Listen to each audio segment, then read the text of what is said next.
الحمدلله وحده والصلاة والسلام على من لا نبي بعده أما بعد فقد قال الله تبارك وتعالى في كلامه المجيد وفرقانه الحميد بعد أعوذ بالله من الشيطان الرجيم قد أفلح المؤمنون الذين هم في صلاتهم خاشعون وقال تبارك وتعالى حافظوا على الصلوات والصلاة الوسطى وقوموا لله قانتين وقال سبحانه وتعالى فويل للمصلين الذين هم عن صلاتهم ساهون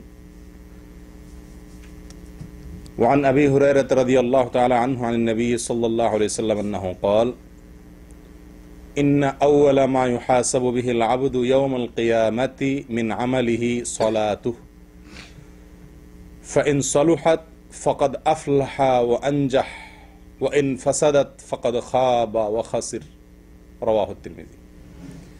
সম্মানিত দিনী ভাইরা, আজকের আলোচনার বিষয়বস্তু হলো সালাতের বা নামাজের সবচেয়ে বড়, সবচেয়ে কমন ত্রুটি ভুল কোনটা, এ বিষয়ে। যে ভুলটা সালাতের সবচেয়ে বড় ভুল, যে বিষয়টা সালাতের সবচাইতে কমন ভুল, গণহারে কমবেশ সকলেই এই ভুলে আক্রান্ত আমরা, সেই ভুলটা কি? সালাতের সবচেয়ে বড় সমস্যাটা কোন জায়গায়, সেটার বিষয়ে আমরা আলোচনা করার চেষ্টা করবো আজকে ইনশাআল্লাহ বিদিল্লাহ ওয়া মা তৌফিক ইল্লা বিল্লাহ। প্রথম কথা হলো, মুমিনের জীবনের সবচেয়ে গুরুত্বপূর্ণ কাজ হলো সালাহ। মুমিনের জীবনের সবচেয়ে গুরুত্বপূর্ণ কাজ হলো কি? সালাহ, নামাজ। এর চাইতে গুরুত্বপূর্ণ কোনো কাজ ইমানের পরে আর ইমানদারের জন্য নাই। কিয়ামতের ময়দানে আল্লাহ সুবহানাহু ওয়া তাআলা, সুনানে তিরমিজির হাদিসে আসছে যে আল্লাহ সুবহানাহু ওয়া তাআলা সর্বপ্রথম বান্দার যে হিসাবটা নেবেন সেটা হলো কিসের? নামাজের। নামাজের সবচেয়ে গুরুত্বপূর্ণ বিষয়ের হিসাব সবকিছুর আগে নেওয়া হয়। কবরে তো আলমে বারজাখে প্রথমেই ইমানের পরীক্ষা হয়ে যাবে, সবচেয়ে গুরুত্বপূর্ণ বিষয় ইমান। তারপরে যখন হাসর হবে, কিয়ামতের ময়দানে বিচার শুরু হবে, তখন বান্দার প্রথম যে আমলটির হিসাব আল্লাহ চাইবেন সেটা হলো কি? ইন্না আউওয়ালা মা ইউহাসাবু বিহিল আবদু মিন আমালিহি ইয়াউমাল কিয়ামাতি মিন আমালিহি সালাতুহু। অন্য বর্ণনা আছে আউওয়ালু মা ইউহাসাবু বিল আবদু ইয়াউমাল কিয়ামাতি আস-সালাহ। প্রথম সালাতের হিসাব হবে। সালাত যার ঠিকঠাক মতো হয়ে যাবে, তেমন কোনো ভুল ত্রুটি সমস্যা ধরা পড়বে না, সে ব্যক্তি সম্পর্কে নবী সাল্লাল্লাহু আলাইহি ওয়াসাল্লাম বলেছেন ফাইন সালুহাত ফাকাদ আফলাহা ওয়া আনজাহ। যার নামাজের হিসাব মোটামুটি ঠিকঠাক হয়ে গেছে, প্রথম পরীক্ষা পাশ করে গেছে, সে সফল হয়ে গেল, তার অন্যগুলাতে আর খুব বেশি ঠেকবে না, বাঁধবে না। আর ওয়া ইন ফাসাদাত ফাকাদ খাবা ওয়া খাসির। যদি নামাজের হিসাবে কেউ গড়বড় দেখা যায়, কম পড়ছে, ঠিক মতো পড়ে নাই, উল্টাপাল্টা দেখা যায়, এই পরীক্ষা যদি কেউ ফেল করে তাহলে ফাকাদ খাবা ওয়া খাসির, তাহলে সে ধরা খেয়ে গেল, ব্যাস। কারণ এরপরে অন্য সবগুলাই কি হবে? কঠিন হবে।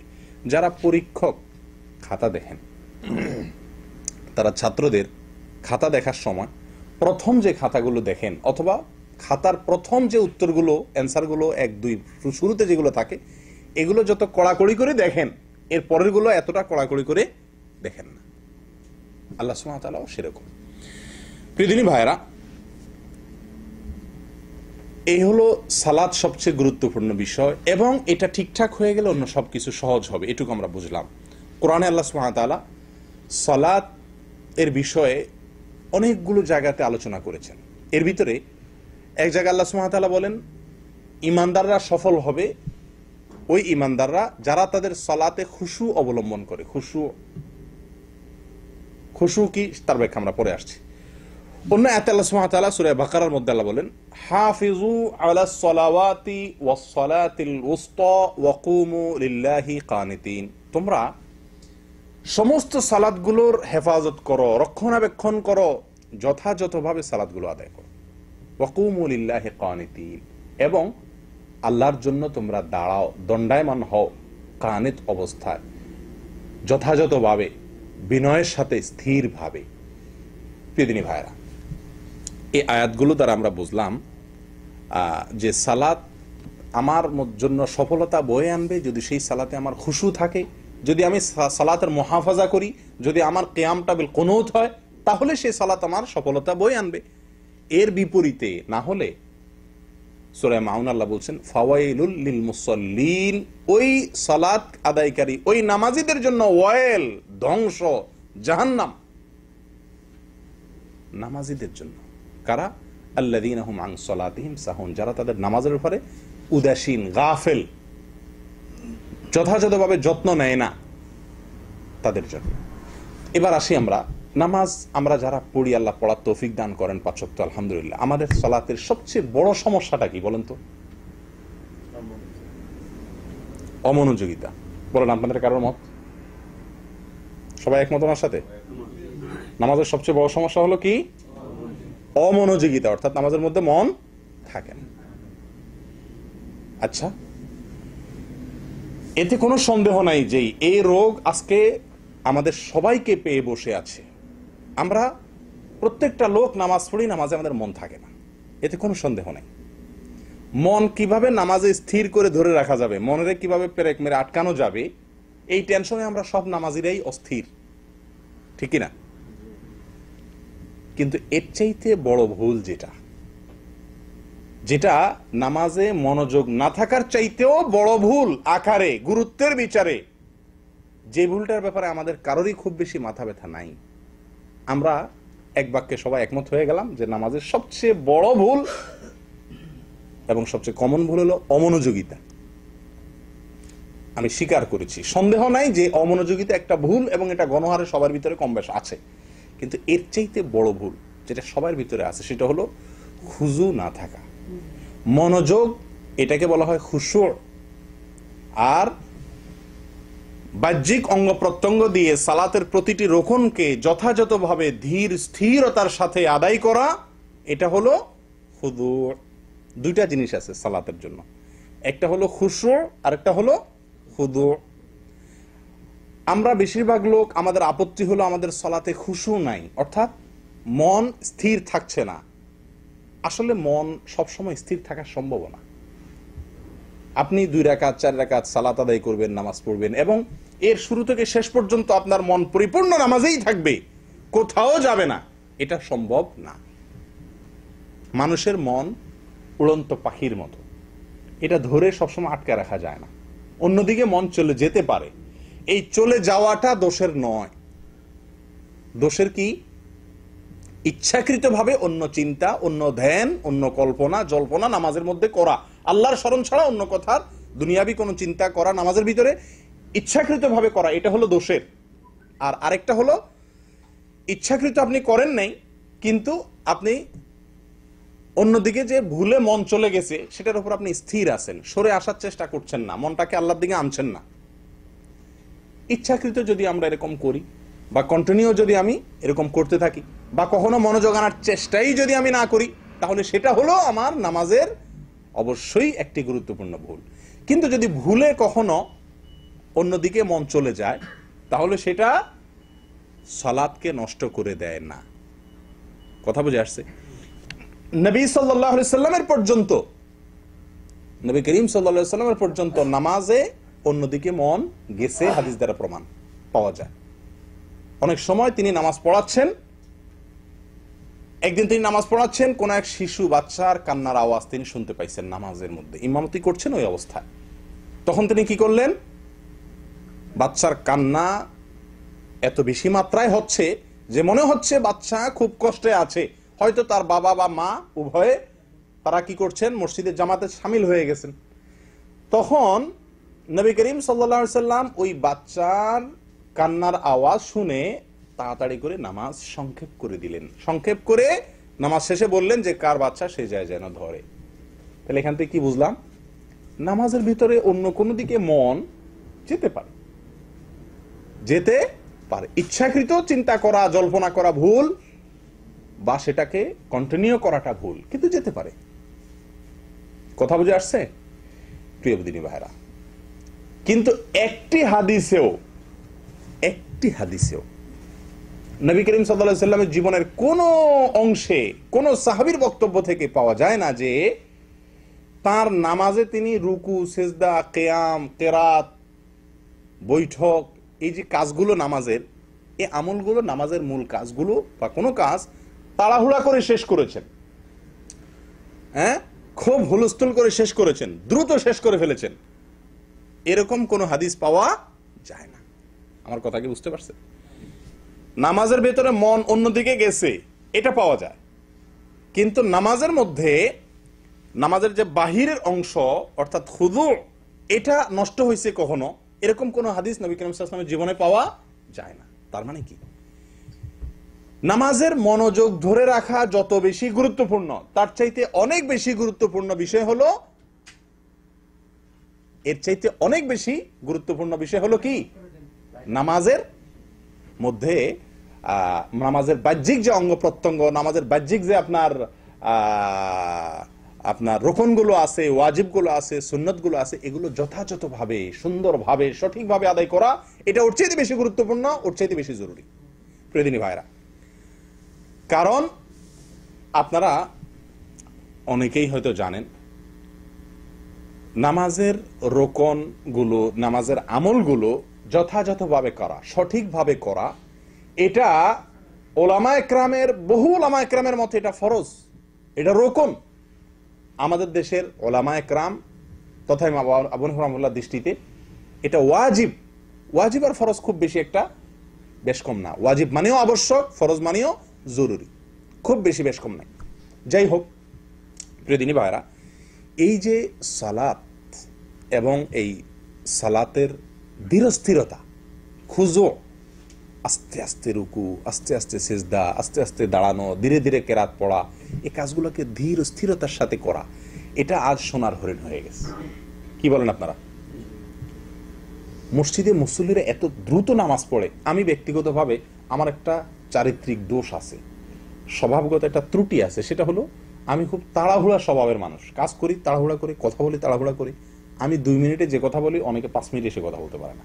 চেষ্টা করি আস্তে আস্তে বলার, কিন্তু অভ্যাস হলো একটু বেশি চালু, অতিরিক্ত তাড়াহুড়া করার স্বভাব।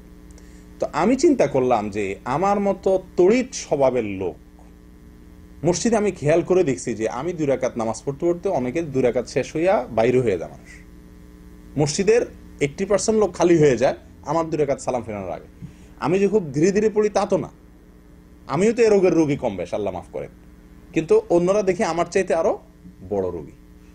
তাহলে এই যে নামাজের ব্যাপারে ধীরস্থিরতা অবলম্বন করা, এটা কি সুন্নত না মুস্তাহাব না ফরজ না ওয়াজিব? কি বলেন?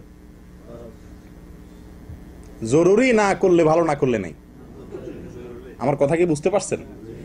দুইটা জিনিস, একটা হলো আপনারা একটা আপত্তি তুলছেন এবং সারা দুনিয়ার নামাজি ভাইদের একটা আপত্তি, সারা পুরুষ মহিলা, বড় ছোট, বৃদ্ধ যুবক, সবার একটাই অভিযোগ নামাজ সম্পর্কে সবচেয়ে গণহারে, সেটা হলো যে ভাই নামাজে মনোযোগ থাকে না, ধ্যান থাকে না।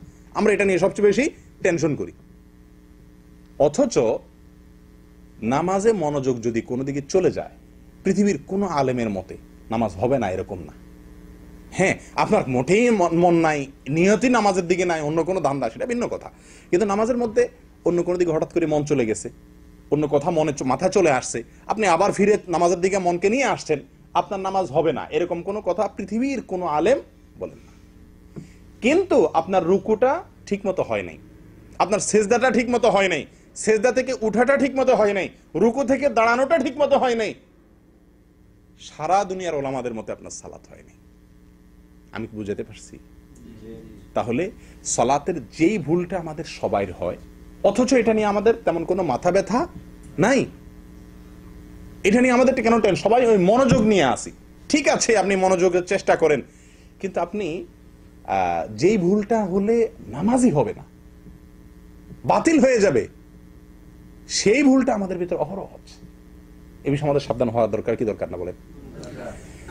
ফাওয়াইলুল লিল মুসাল্লিন আল্লাযীনা হুম আন সালাতিহিম সাহুন, এই আয়াতের ব্যাখ্যায় তাফসীর ইবনে কাসিরে ইমাম ইবনে কাসির রাহিমাহুল্লাহ তিনি বলেন, এর অর্থ হলো ইম্মা আন ওয়াক্তিহাল আউয়াল ফায়ুআখিরুনাহা ইলা আখিরিহি দাইমান আও গালিবান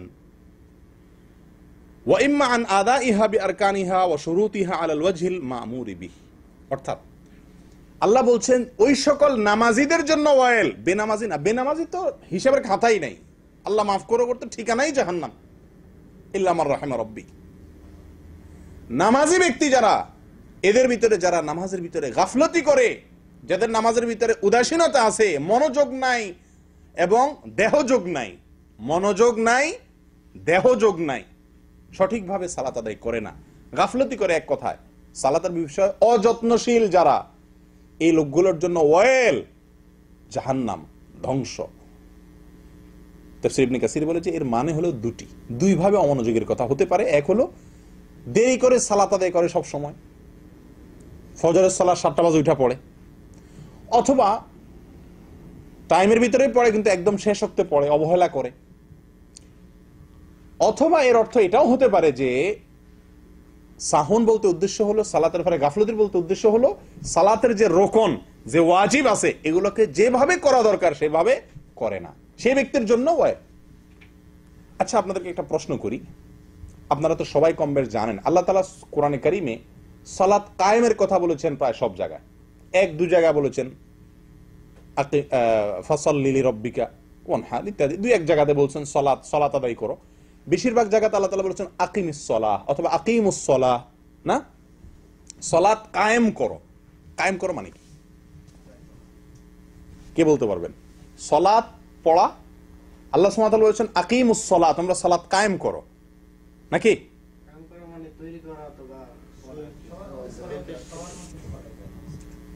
সমাজের মধ্যে ছড়ায়া দেওয়া, একটা ব্যাখ্যা পাইলাম। আর কোন ব্যাখ্যা? কায়েম করো মানে কি? সালাত কায়েম করো মানে কি? সবাইকে সালাতের তাকিদ দেওয়া, একই কথা, কাছাকাছি হইল। প্রতিষ্ঠা, কিভাবে প্রতিষ্ঠা হতে পারে? সবাইকে নিয়ে সালাত কায়েম করবে। মাশাআল্লাহ, আপনারা তো বড় বড় মুফাসসিররা আছে দেখা যায়, এখানে তো অনেক তাফসীর জানে, এরকম মানুষ, কোরআনের ব্যাখ্যা জানা লোক আছে, মাশাআল্লাহ, এটা ভালো কথা, সৌভাগ্যের কথা। দেখুন ভাই, সালাত কায়েমের দুইটা ব্যাখ্যা আমাদের সমাজে প্রচলিত আছে, দুইটাই ভুল।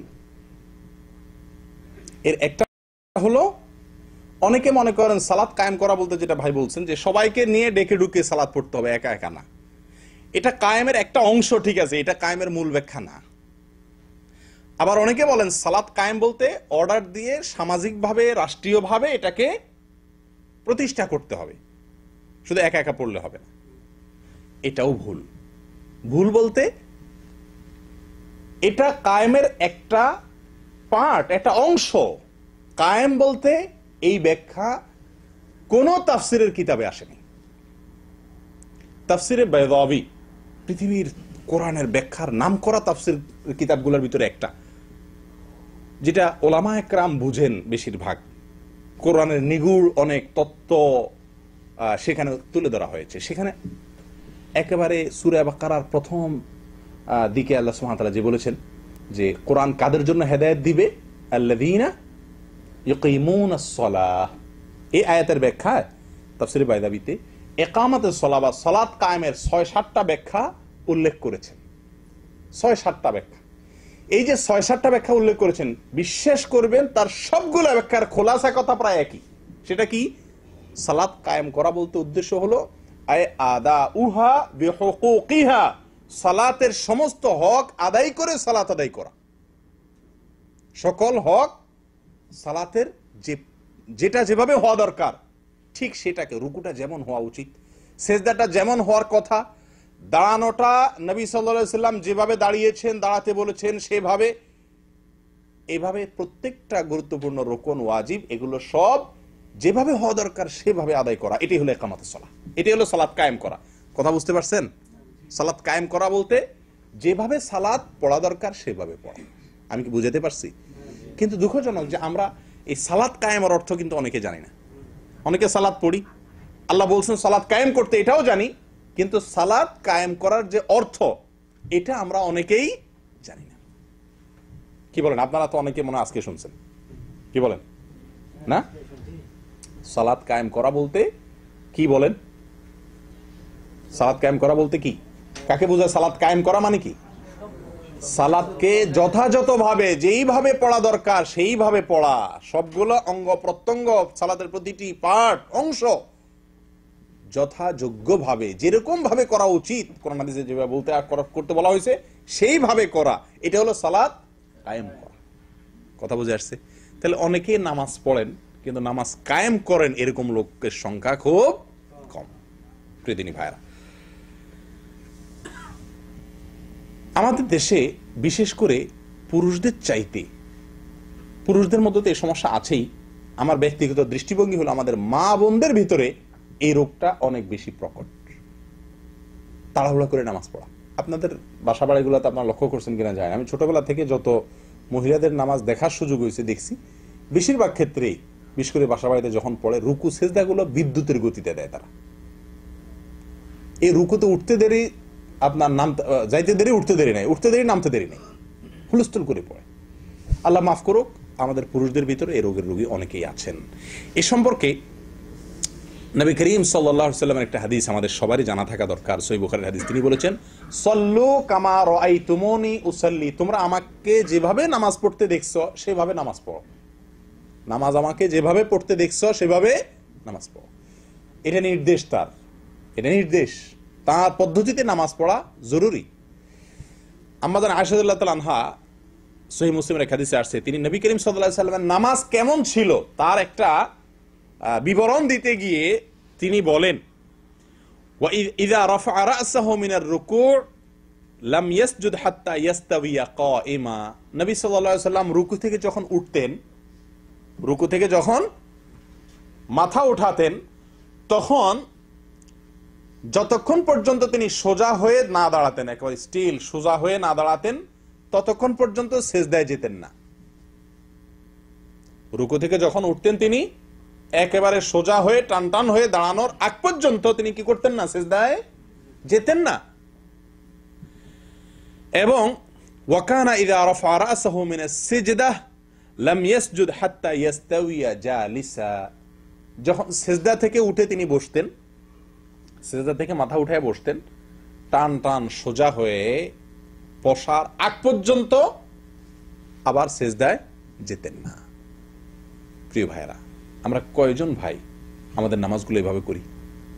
একটু আমাদের নামাজের সাথে একটু মিলাই। রুকু থেকে উঠে একেবারে টান টান সোজা হয়ে স্থির হয়ে কিছু সময় দাঁড়িয়ে তারপরে সেজদায় যাওয়া, সেজদা গিয়ে ধীরে স্থিরতার সাথে সেজদা শেষ করে উঠে সোজা হয়ে বসে কিছু সময় অপেক্ষা করে তারপর আবার সেজদায় যাওয়া। এরকম ধীর স্থির গতিতে আমরা কয়জন মানুষ নামাজ পড়ি? প্রিয় বন্ধুগণ, এই ছিল নবী সাল্লাল্লাহু আলাইহি ওয়াসাল্লামের নামাজ। সালাতের ভিতরে এই যে তাড়াহুড়ো করা, হুলস্থুল করা, সঠিকভাবে আদায় না করা, এটা সালাতকে নষ্ট করে দেয়। আবারও বলছি, এটা সালাতকে নষ্ট করে দেয়, এর ফলে সালাত আদায় হয় না।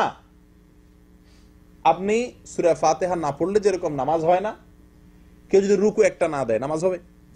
সেজদা না দিলে একটা নামাজ হবে? 4 রাকাতের নামাজ 3 রাকাত পড়লে হবে?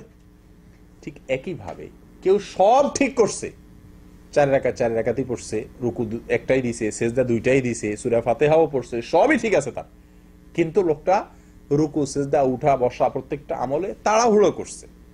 যে তাড়াহুড়োটা সালাতের যে ইতমিনান বা তামানিনা, সালাতের যে ধীরস্থিরতা যেটা জরুরি, সেই কাজটি হয় নাই।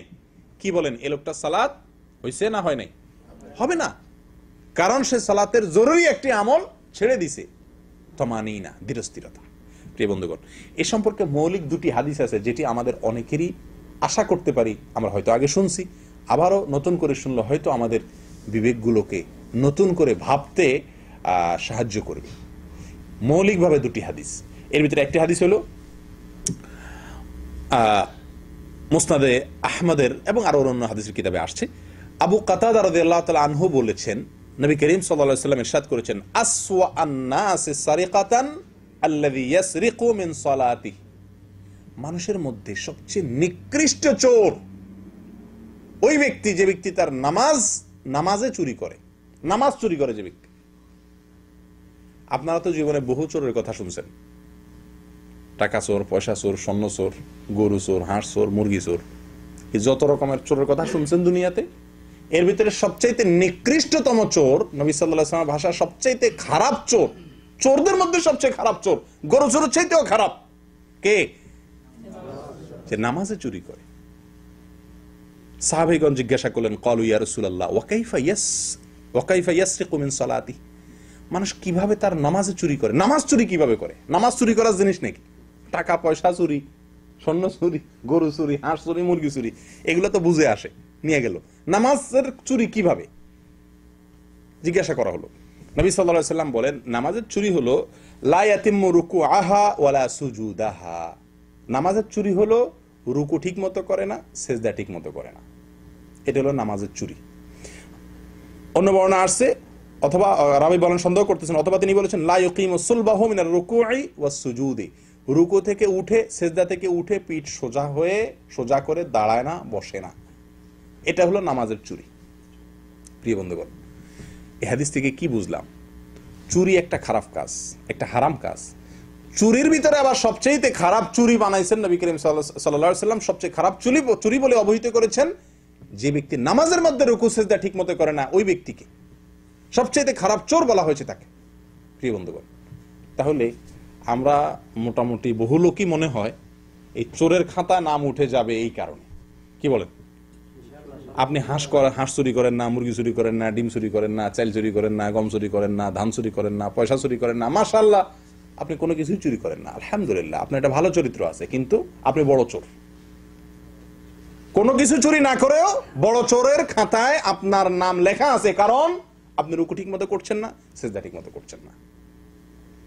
কি বলেন ভাই? জিনিসটা ভাবার বিষয় কিনা, চিন্তা করার কিনা? গণহারে মসজিদগুলোতে মানুষ দেখবেন বিদ্যুতের গতিতে নামাজ পড়ে, বিদ্যুতের গতিতে এক রাকাত নামাজ পড়তে 1 মিনিট টাইমও লাগে না, 60 সেকেন্ড টাইমও লাগে না। অথচ সহিভাবে, যথাযথভাবে যদি আপনি নামাজ আদায় করতে চান, 1 রাকাত নামাজে একেবারে না হইলেও তো 1.5 মিনিট সময় লাগার কথা, সেখানে 1 মিনিটও লাগে না, 1-1.5 মিনিটে 2 রাকাত শেষ। এরকম হয় কি হয় না? আল্লাহ হেফাজত করে। প্রিয় বন্ধুগণ, এই একটা হাদিস আমরা শুনলাম। তাহলে নামাজের ভিতরে যারা ধীরস্থিরতা অবলম্বন করে না, তাড়াহুড়ো করে, যথাযথভাবে রুকু সিজদা করে না, এরা কোনো কিছু চুরি না করেও সবচাইতে বড় চোর। কোনো কিছু চুরি না করেও সবচেয়ে বড় চোরের খাতায় নাম লেখা। দ্বিতীয় নম্বর হাদিসটা শুনেন, যেটি আমাদের অনেকের জন্য অনেক বিশাল বড় শিক্ষার বিষয়। বুখারী এবং মুসলিম একযোগে বর্ণনা করেছেন হাদিসটি। আবু হুরায়রা রাদিয়াল্লাহু তাআলা বর্ণনা করেছেন যে নবী সাল্লাল্লাহু আলাইহি সাল্লাম মসজিদে নববীতে প্রবেশ করলেন, এরপরে আরেকটা লোক তার পিছে পিছে ঢুকলেন, ঢুকে লোকটি সালাত আদায় করলেন। মসজিদে ঢুকে তিনি নামাজ পড়লেন। নামাজ পড়ার পরে তিনি নবী করিম সাল্লাল্লাহু আলাইহি সাল্লামের কাছে আসছেন, এসে সালাম দিলেন। নবী করিম সাল্লাল্লাহু আলাইহি সাল্লাম সালামের জবাব দিলেন। জবাব দিয়ে এরপরে তাকে বললেন, ইরজি ফাসাল্লি ফাইন্নাকা লাম তুসাল্লি। সালামের জবাব দিয়ে বললেন, ইরজি ফাসাল্লি ফাইন্নাকা লাম তুসাল্লি, যাও তুমি আবার নামাজ পড়ো, কারণ তুমি নামাজ পড়ো নাই। এতক্ষণ যা করছো এটা নামাজ পড়া বলো না, এটাকে নামাজ হয়ই নেই, তোমার নামাজ হয়ই নেই, না পড়ার মতো। তুমি নামাজ পড়ো নাই এটা বলেন না যে তোমার নামাজ পুরোপুরি সঠিক হয় নাই, কিছু হয়েছে এরকম না, বলছেন যে ফাইন্নাকা লাম তুস, তুমি নামাজ পড়োই নি, এটা নামাজই না, আবার পড়ো। লোকটা চলে গেছে, যে আবার পড়লেন, পড়ে এসে আবার সালাম দিলেন, আসসালামু আলাইকুম। নবী সাল্লাল্লাহু আলাইহি ওয়াসাল্লাম জবাব দিলেন, ওয়ালাইকুম আসসালাম। এরপরে তিনি বললেন যে আবারও একই কথা বললেন, ইরজি ফাসাল্লি ফাইন্নাকা লাম তুসাল্লি, যাও আবার নামাজ পড়ো, কারণ তুমি নামাজ পড়ো নাই। রাসূল নামাজ পড়ছে, এটাকে নামাজই বলছেন না নবী সাল্লাল্লাহু আলাইহি ওয়াসাল্লাম, সারা জীবন পড়ছি এরকম নামাজ আমরা অনেকে। ওই লোকটা আবার চলে গেলেন, আবার পড়ে আসলেন, 3 বার তিনি নামাজ পড়লেন, 3 বার তাকে নবী সাল্লাল্লাহু আলাইহি ওয়াসাল্লাম নামাজ পড়ালেন। লোকটা এবার 3 নম্বর বার পড়ে শেষ করে এসে সালাম দেওয়ার পরে যখন নবী করিম সাল্লাল্লাহু আলাইহি ওয়াসাল্লাম তাকে একই কথা বললেন, তখন লোকটা বললেন, ওয়াল্লাযী বা'আসাকা বিল হক, হে রাসূল, যে আল্লাহ আপনাকে সত্য নিয়ে পাঠিয়েছেন, দুনিয়াতে নবী হিসেবে পাঠিয়েছেন, তার নামে শপথ করছি, মা উহসিনু গায়রা হাযা, আমি এর চাইতে ভালো আর নামাজ তো জানি না ইয়া রাসূলুল্লাহ, ফাআল্লিমনি, তো আমাকে শিক্ষা দিন কিভাবে নামাজ পড়ব। নবী করিম সাল্লাল্লাহু আলাইহি ওয়াসাল্লাম তখন তাকে নামাজ শিখালেন। কিভাবে শিখালেন দেখেন, তিনি বলছেন যে ইযা কুমতা ইলা সলাতি ফাকাব্বির, যখন তুমি নামাজ পড়তে দাঁড়াবে প্রথমে আল্লাহু আকবার বলে তাকবীর বলো, সুম্মা ক্রা মা তায়াসসারা মাআকা মিনাল কুরআন, এরপরে কোরআনের যেটুকু পারো, 2 আয়াত 4 আয়াত 6 আয়াত 10 আয়াত 1 সূরা 2 সূরা যতটুকু সম্ভব হয় সূরা ফাতিহার পরে অন্য সূরা তেলাওয়াত করো, সূরা ফাতিহা পড়ো, অন্য সূরার সাথে পড়ো। সুম্মার কা, সুম্মার কা, এরপরে তুমি রুকুতে যাও। কেরাত শেষ করলা, এরপরে রুকুতে যাও। হাত্তা তাতমাইন্না রাকিআন, তিনি বলেন নাই রুকুতে যাও এরপরে উঠো, না, রুকুতে যাও বলে আরেকটা কথা যোগ করছেন। বোঝা গেছে এটা না হলে রুকু হবে না। কি কথা যোগ করছেন? বলছেন হাত্তা তাতমাইন্না রাকিআন, যতক্ষণ পর্যন্ত রুকুতে গিয়ে স্থির না হও, রানিয়ে না, রুকুতে গেলা, রুকুতে যায় স্থির না হও, ততক্ষণ পর্যন্ত তুমি রুকু করতে হবে। গেলাম আর উঠে গেলাম হলো না, যে আমাকে স্থির হয়ে অপেক্ষা করতে হবে। ফোকাহ একরাম বলেন কমপক্ষে একবার সুবহান রাব্বিয়াল আযীম বা সুবহানাল্লাহ স্বাভাবিকভাবে ভালোভাবে পড়ার মতো সময় কমপক্ষে থাকতে হবে। কথা বুঝে আসছে? এরপর নবী করিম সাল্লাল্লাহু আলাইহি ওয়াসাল্লাম তাকে বলেন সুম্মারফা হাত্তা তা'তাদিলা কাইমান, লক্ষ্য করবেন উনি বলেন না রুকু থেকে উঠো এরপর সিজদা যাও, না, আমরা তো উঠি এবং সিজদা যাই না। এরকম করলে নামাজ হবে না, নামাজ হয় না ভাই। শত শত মুসল্লির নামাজ হয় না, বিশ্বাস করেন। মসজিদে আসে বছরকে বছর ধরে নামাজ পড়ছে, নামাজ হয় না, কোনো দাম নাই নামাজের। নবী করিম সাল্লাল্লাহু আলাইহি ওয়াসাল্লাম বলছেন সুম্মারফা হাত্তা তা'তাদিলা কাইমান, ওই লোকটাকে তিনি বললেন যে এরপরে রুকু থেকে উঠো, তুমি দাঁড়িয়ে কতক্ষণ পর্যন্ত দাঁড়াও, কিভাবে দাঁড়াও? হাত্তা তা'তাদিলা, ভালোভাবে টান টান হয়ে সোজা হয়ে দাঁড়ানোর আগ পর্যন্ত অপেক্ষা করো রুকু থেকে উঠে। ঠিক আছে, দেখেন এরপর বলছেন সুম্মাসজুদ, এরপরে তুমি সিজদা যাও। সিজদা যাও এটা বলে তুমি ক্ষান্ত হন নাই যে সিজদা যাও, ঠিক আছে হয়ে গেল, সিজদা দিলাম আবার উঠে যাও, না, সিজদা যাও বলে আবার বলছেন হাত্তা তাতমাইন্না সাজিদান, সিজদায় গিয়ে যতক্ষণ পর্যন্ত তুমি স্থির না হও, ধীরতা স্থিরতা, সেখানে সিজদায় যে কিছু সময় ধীর স্থির হতে না পারো, কিছু সময় অপেক্ষা করতে না পারো, ততক্ষণ পর্যন্ত সিজদায় থাকো। ফোকাহ একরাম বলেন কমপক্ষে একবার সুবহান রাব্বিয়াল আলা। আপনি সিজদায় মাথা যাওয়ার পরে, আমরা অনেকে তো ওই যাওয়ার আগে আল্লাহু আকবার বলে যাইতে যাইতে সুবহান রাব্বিয়াল আলা বলে মাথা দিয়ে উঠে যায়, না, তা হবে না। কপাল জমিনে লাগার পরে, হাত জমিনে লাগার পরে, নাক জমিনে লাগার পরে, সিজদার 7টি অঙ্গ জমিনে লাগার পরে কমপক্ষে একবার ধীরে সুস্থে তাসবিহ পড়ার মতো সময় অপেক্ষা করা ওয়াজিব বা ফরজ। প্রিয় ভাইরা, আমরা যেটা বলছিলাম, অনেকে এই যাইতেছে না, এর নাক লাগার আগে তাসবিহ পড়া শুরু হয়ে গেছে, আবার ওই উঠার আগেই উঠতে উঠতে বাকি তাসবিহ শেষ করতেছে। মাঝখান দিয়ে দেখা যায় যে এক তাসবিহ পরিমাণ অপেক্ষা করা হয় না, নামাজ হয় না। নবী সাল্লাল্লাহু আলাইহি ওয়াসাল্লাম বলছেন সিজদায় যাওয়ার পরে স্থির হওয়া পর্যন্ত অপেক্ষা করো, এরপরে না আপনি তাসবিহ পড়বেন। আচ্ছা, এরপরে বলছেন সুম্মারফা, সিজদা থেকে উঠো, বাস উঠে আবার সিজদা যাও, না, উঠো, উঠে বলে নবী করিম সাল্লাল্লাহু আলাইহি ওয়াসাল্লাম বলছেন হাত্তা তাতমাইন্না জালিসান, সিজদা থেকে উঠো, কতক্ষণ পর্যন্ত উঠো অপেক্ষা করো? যতক্ষণ পর্যন্ত তুমি টান টান হয়ে সোজা হয়ে বসা, স্থির হয়ে চুপচাপ না বসো, ততক্ষণ পর্যন্ত অপেক্ষা করো। তার মানে কিছু সময় অপেক্ষা করতে হবে। এরপরে বলছেন সুম্মা ফাল যালিকা ফি সলাতিকা কুল্লিহা, তোমার পুরো এই এক রাকাতের কথা আমি বলে দিলাম, আর তোমার পুরো নামাজ সালাম ফেরানো পর্যন্ত পুরো নামাজে তুমি এই পদ্ধতি অবলম্বন করতে হবে, এইভাবে সালাত আদায় করতে হবে, তাহলে তোমার সালাত হবে, আর না হলে হবে না। বুঝতে পারছেন তো? এবার আপনারাই বলেন, এইভাবে আমরা কয়জন নামাজ আদায় করি? বা আমরাও তো জীবনে বহুত নামাজ আদায় করছি, কয়জনের নামাজ এরকম হয়েছে? প্রিয় বন্ধুগণ, সহিহ বুখারীর একটি হাদিস আপনাদের অনেকেরই হয়তোবা অবাক লাগবে শুনলে, হয়তো নতুন শুনছেন অনেকেই। হুযায়ফা রাদিয়াল্লাহু তাআলা আনহু এক ব্যক্তিকে দেখলেন যে সে তাড়াহুড়া করে নামাজ পড়তেছে, আমরা যেভাবে পড়ি এই জাতীয় নামাজ পড়তেছে। তিনি এরকম নামাজ পড়া দেখে লোকটাকে ডাক দিলেন, ডাক দিয়ে বললেন, তুমি কতদিন এভাবে নামাজ পড়ছো বাবা, ভাই কতদিন এভাবে তুমি নামাজ পড়ছো? লোকটা বলল 40 বছর ধরে। কত বছর ধরে? 40 বছর ধরে তিনি এভাবে নামাজ আদায় করছেন। অন্য বর্ণনা আসছে 40 বছরের কথা না, আপনার সে অনেকদিন থেকে এইভাবে সালাত আদায় করছেন। তো হুযায়ফা রাদিয়াল্লাহু তাআলা আনহু তাকে ডেকে বলছেন যে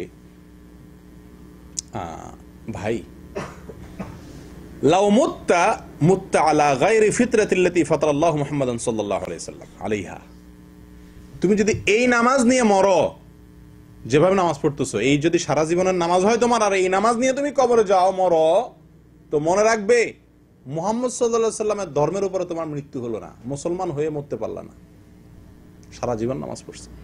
যদি এরকম নামাজ পড়ো তাহলে মুহাম্মদ সাল্লাল্লাহু আলাইহি ওয়াসাল্লাম যে ধর্ম নিয়ে আসছেন, যে পদ্ধতি নিয়ে আসছেন, তার পদ্ধতিতে তোমার মৃত্যু হলো না, তোমার জীবনটা গেল না। প্রিয় বন্ধুগণ, কত বড় চিন্তার কথা, কত বড় টেনশনের কথা। কি নামাজ পড়ছি, হ্যাঁ, কি নামাজ পড়ছি, সবাই মনোযোগ নিয়ে আস, সবাই ধ্যান নিয়ে আস, কিন্তু সালাতের বাহির ঠিক নাই। একটা কথা মনে রাখা দরকার আমাদের, এটা ঠিক যে অন্তর হলো রাজধানী দেহের, মন যদি কোনো দিকে থাকে তার অঙ্গ প্রত্যঙ্গ সব ঠিক হয়ে যায়, ঠিক আছে কিনা? হাদিসে আসছে নবী করিম সাল্লাল্লাহু আলাইহি ওয়াসাল্লাম বলেছেন, আলা ইন্না ফিল জাসাদি মুদগাহ লা মুদগাহ ইযা সালুহাত সালুহাল জাসাদু কুল্লুহু ওয়া ইযা ফাসাদাত ফাসাদাল জাসাদু কুল্লুহু আলা ওয়া হিয়াল কলব। শরীরের একটা অঙ্গ আছে যেটা ঠিক থাকলে সব ঠিক হয়ে যায়, সেটা হলো অন্তর। অতএব অন্তর ঠিক হয়ে গেলে সব ঠিক হয়ে যায়। এজন্য আমরা সবসময় চেষ্টা করি আগে মনোযোগটা ঠিক করতে। মনোযোগ ঠিক করলে মনে করি বাকি সব ঠিক হয়ে যাবে। কিন্তু ভাই, কখনো এর উল্টাও হয়। এটা হলো বেসিক, এটা হলো মূল কথা। কিন্তু কখনো কখনো এর উল্টা প্রভাবও দেখা যায়, অর্থাৎ বাহিরের অঙ্গ প্রত্যঙ্গের প্রভাব অন্তরে গিয়ে পড়ে। হয় না এরকম?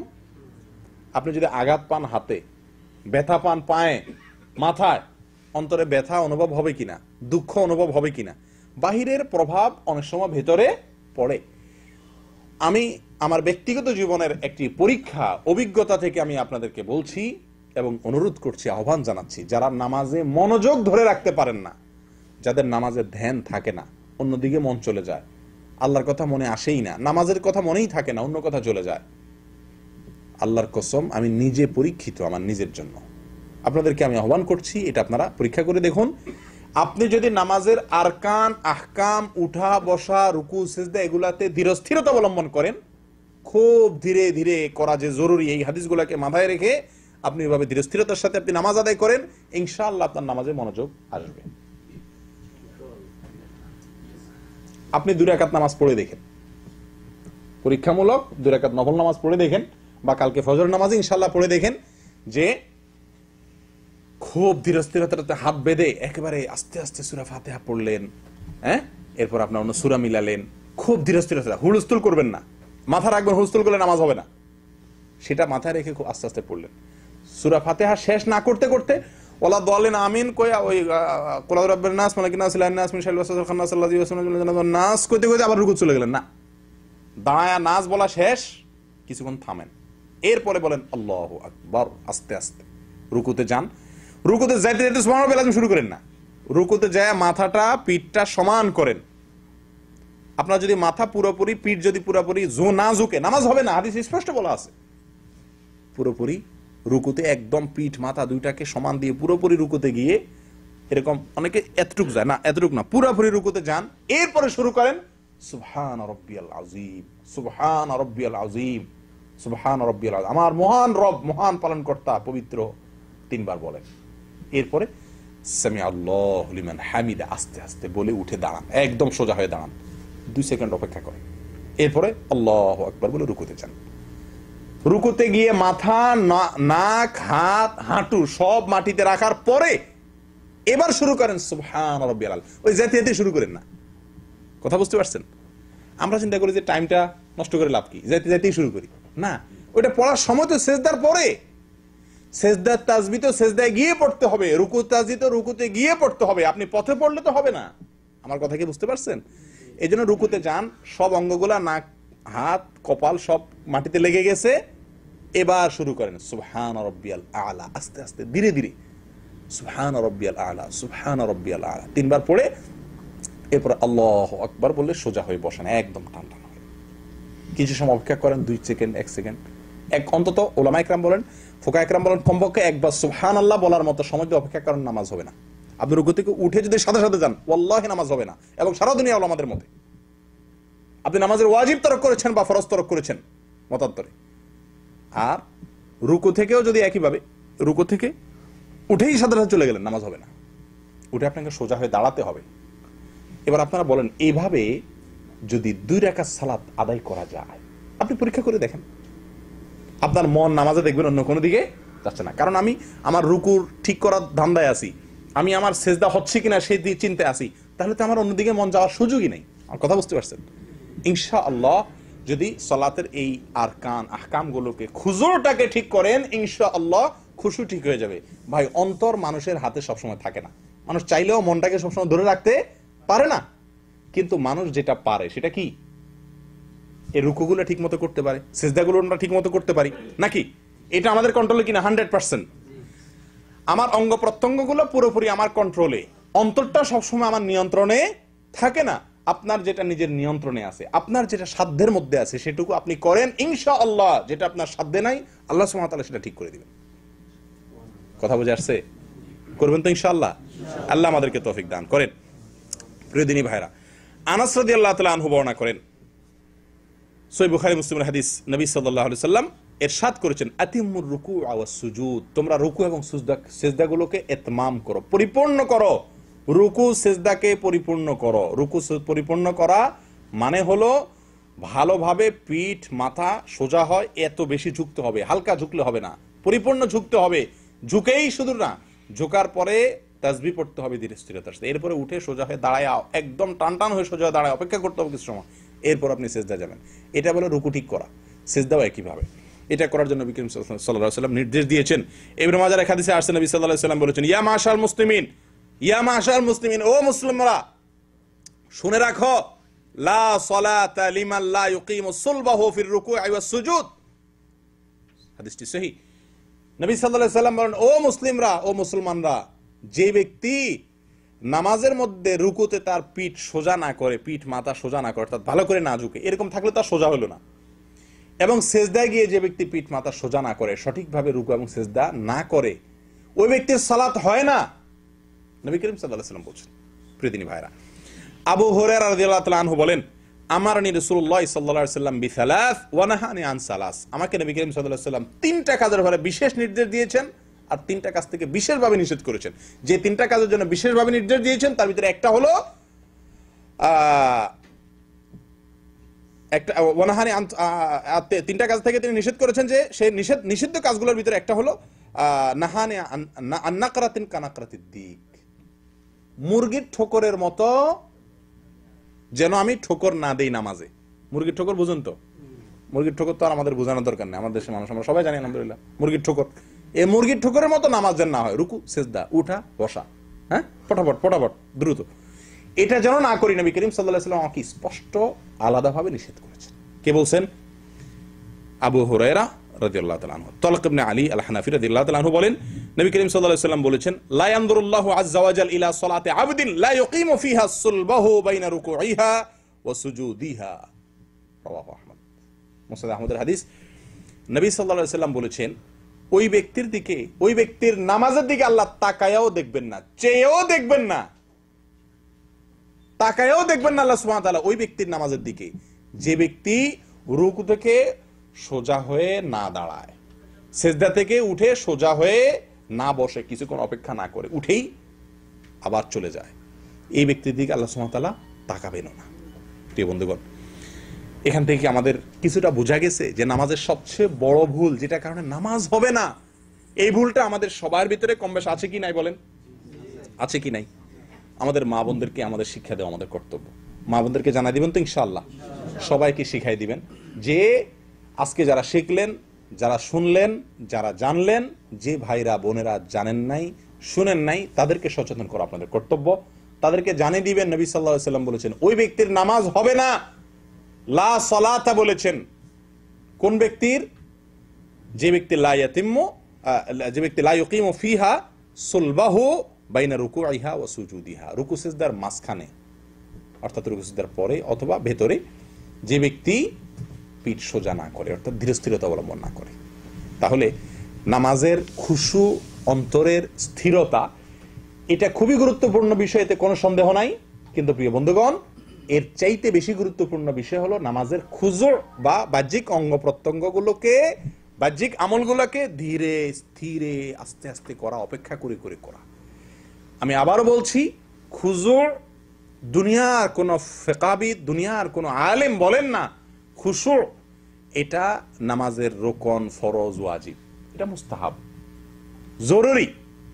আল্লাহ সুবহানাহু ওয়া তাআলা বলেছেন যে আকিমিস সালাতা লিযিকরি, নামাজের উদ্দেশ্যে আল্লাহ স্মরণ, সেটা ঠিক আছে, কিন্তু এটা না করলে বা এটা ছুটে গেলে নামাজ হবে না। ভুলে ছুটে গেছে, মন অন্যদিক চলে গেছে, নামাজ হবে না, এই কথা পৃথিবীর কোনো আলেম বলেন না। কারণ এটি ফরজও নয়, ওয়াজিবও নয়, রোকনও নয়, শর্তও নয়, কিন্তু নামাজ এর ধীরস্থিরতা অবলম্বন করা, এটা জরুরি। এটা না হলে নামাজ হবে না। ভুলেও যদি ছুটে যায়, ভালো করে শুনে রাখেন, ভুল আপনার মনে ছিল না, রুক থেকে উঠে চলে গেছেন, পরে মনে হয় ভুল করলাম, হবে না, আবার পড়তে হবে। আমি কি বুঝাতে পারছি?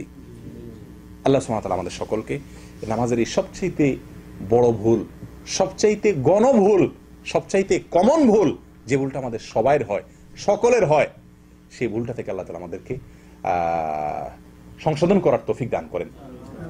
এই যে সাহাবীর কথা আপনারা শুনলেন, দীর্ঘদিন নামাজ পড়ছেন, তিনি কি বললেন?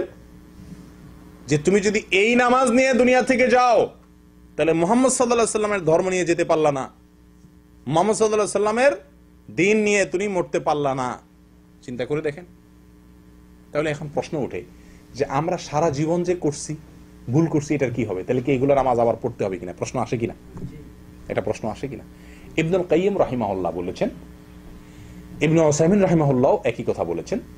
কি বলেছেন? ওনারা বলেছেন যে যদি আপনি না জানা কারণে, এটা আপনার ফরজ যে, ওয়াজিব যে, ইতমিনান, ধীরতা, স্থিরতা, অপেক্ষা করা, উঠে এক তাসবিহ পরিমাণ কমপক্ষে সোজা হয়ে দাঁড়া অপেক্ষা করা, শুধু সোজা দাঁড়ালে হবে না, দাঁড়া এক তাসবিহ অপেক্ষা করা, সোজা উঠে সেজদা থেকে এক তাসবিহ অপেক্ষা করা, সেজদায় গিয়ে পরিপূর্ণভাবে সেজদা করে তারপরে কমপক্ষে এক তাসবিহ অপেক্ষা করা, ধীর স্থিরতা, এটা যে জরুরি এই জিনিসটা আপনি জানতেন না। এটা যদি হয় তাহলে আশা করা যায় আপনি তওবা করলে আল্লাহ তাআলা পিছের গুলো মাফ করবেন। তবে এখন জানার পর থেকে আপনি,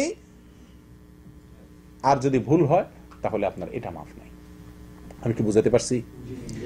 কিন্তু আরেকটা সমস্যা দেখা দেয়, সেটা হলো আমাদের দেশে অনেক ইমাম সাহেব, বা এখানেও আছে অনেক ইমাম সাহেব, এমন বিদ্যুৎ গতিতে নামাজ পড়ে, বিশেষ করে রমজান মাসে বা রমজানের বাইরেও দেখা যায়, যে আপনার এত দ্রুত নামাজ পড়ে যে আপনার এতক্ষণ যে আলোচনা শুনলেন, সে আলোচনার আলোকে নামাজটা হয় না। এরকম আছে না অনেক ইমাম নামাজ পড়ে? এরকম যদি ইমাম নামাজ পড়ে, তাহলে তার পিছনে নামাজ পড়লে কি নামাজ হবে কিনা, এটা আরেকটা প্রশ্ন, ঠিক কিনা? এই প্রশ্ন উত্তর হলো, যদি ইমাম স্বাভাবিকভাবে তাড়াহুড়া করে, কিন্তু তাড়াহুড়াটা ওই যে সালাতের এই যে তমানিনা, ধীরস্থিরতা, আবশ্যক কাজ যেটা, এটাও না থাকে, তাহলে সেক্ষেত্রে ইমামের নামাজ হয় না। আর ইমামের নামাজ না হলে মুসল্লির ইক্তেদাও বাতিল। আমি কি বুঝাতে পারছি? আর যদি এমনি তাড়াহুড়া করে, কিন্তু ওই মাত্রা তাড়াহুড়া না, যে মাত্রার কারণে তার সালাত বাতিল হয়ে যাবে, সালাত হয় না, বা সালাতের ওয়াজিব ছুটে গেল, ফরজ ছুটে গেল, এর মাত্রার তাড়াহুড়া না, এমনি তাড়াহুড়া, কিন্তু এত বেশি তাড়াহুড়া না, তাহলে সেই ইমামের পিছনে নামাজ পড়লে নামাজ আদায় হয়ে যাবে। কথা কি বুঝাতে পারছি? বিশেষ করে এখানে দ্বিতীয় জামাতে আপনারা যখন নামাজ পড়েন, আমিও পড়ি, আপনারা খেয়াল করছেন অনেকে নিশ্চয়ই, যে দ্বিতীয় জামাতের ইমাম, বা এই যে রেল স্টেশনে বা ছোট ছোট মসজিদের রাস্তাঘাটে অনেক সময় 2-4 জন মিলে জামাত করেন না, তখন দেখা যায় যে ইমাম, যে এই বেচারা তো আর ওই আপনার লেখাপড়া করেন না, ইমাম থাকে না, যে আসে তখন সেই ইমাম হয়ে যায়। তো কিছু কিছু লোক পড়ে মাঝে মধ্যে, এমন দ্রুত নামাজ পড়ে, আপনারা খেয়াল করছেন কিনা, যে তারা কিন্তু এই আলোচনার আলোকে তাদের নামাজ হয় না। এরকম যদি হয় তাহলে আপনার নামাজ হবে না। আমি কি বুঝাতে পারছি? আল্লাহ তাআলা আমাদেরকে সংশোধনের তৌফিক দান করুন। আমি আহ্বান করব আপনাদেরকে, এই মেসেজটুকু, এই বিষয়টুকু আপনারা অন্যদের কাছে পৌঁছে দিবেন, মা বোনদের কাছে পৌঁছে দিবেন, যে ধীরস্থিরতা, নামাজের ভেতরে ধীরস্থিরতা, এটা নামাজের জরুরি কাজ। মনে থাকবে ইনশাআল্লাহ? নামাজের ভেতরে ধীরস্থিরতা অবলম্বন করা নামাজের জরুরি কাজ। এটা তরকারির লবণ নয়, এটা তরকারির পানি, এটা তরকারির তরকারি। তরকারি রান্না করতে লবণ যদি না দেন, খাওয়ার মতো হবে না, কিন্তু পেট ভরবে, কষ্ট মষ্ট করে ঢুকে পেট ভরান যাবো নাকি? নামাজের ভিতরে মনোযোগ নাই, মন অন্যদিক গেছে, লবণ ছাড়া নামাজ হলো আর কি, নামাজটা এমন জুতের হলো না। কিন্তু যদি আপনার কি হয়, যদি আপনি নামাজের রোকনগুলা, রুকু সিজদাগুলো ঠিক মতো না করেন, তাহলে আপনার তরকারিই নেই। তরকারি না থাকলে সালান হবে কিভাবে? কথা বুঝে আসছে? এদিকটা লক্ষ্য করতে হবে। আল্লাহ তাআলা আমাদেরকে তৌফিক দান করেন। জাযাকুমুল্লাহ ওয়া আখিরু দাওয়ানা আলহামদুলিল্লাহি রাব্বিল আলামিন। জি, কোনো প্রশ্ন থাকলে